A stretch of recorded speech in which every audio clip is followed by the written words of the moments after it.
first day BBS Mall sama labadana iman ya sama maan ugu wareysay imaadna banaankan BBS Mall inta kale magaalada ku wareegi jirnay maanta markaa maxaan arkaynaa mallka Islii laga furay BBS Mall iyo Ibtihaaj oo ciidada wareegayna marka waa isla qiimeynayna mallkan inuu nolosha kale ku fiican yahay in kala inkastoo iska soo baxay waxaan isla qiimeynayna mallka Soomaa maanta ani Ibtihaaj maanta mallka isla qiimeynayna siduu u eg yahay iyo koonooyinka kadib ogaanaynaa inay ka heshay in kala Soomaa marka haddana gaarigaas hal saaraya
ولا أصلاً فانت بس كراعين ولا يصدق عمل أقام معنا تراك دير بيسوق اليوم وإدانيين ها وكوانا ها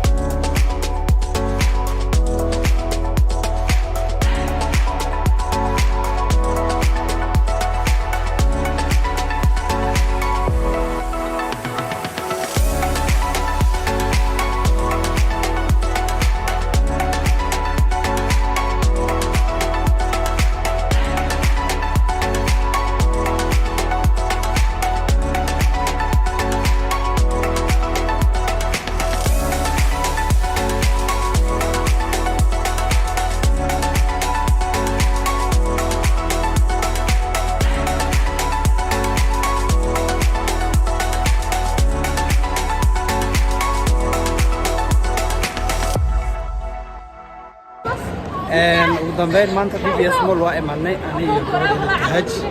maantana waa aragtaan soo tusi mallka suu u yahay maasha Allah mallka sida u maleynaya ma ahan badan yahay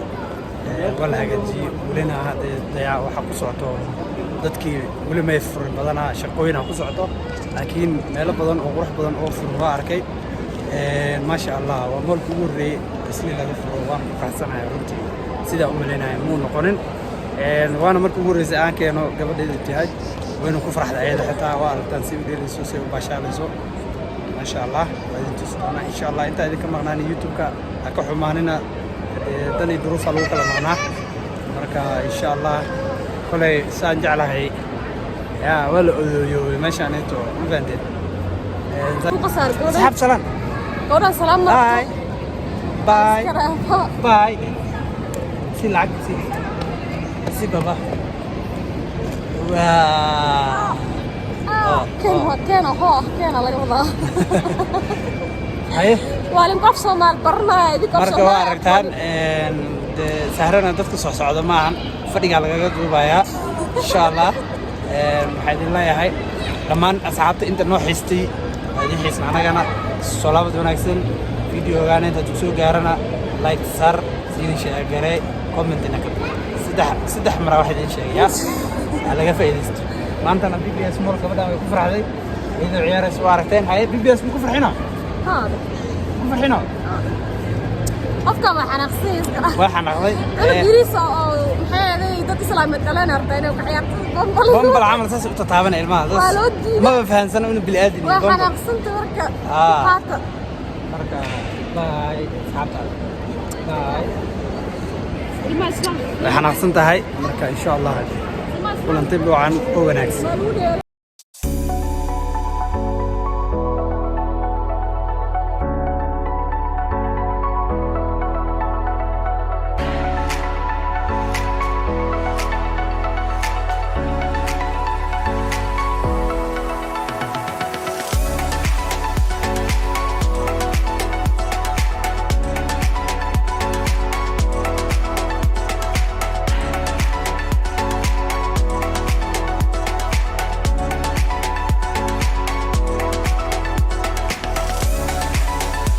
جعلها يا جماعة حماني أصحابتي الفيديو وتسوق هذا الشيء قريت هنا لايك قريت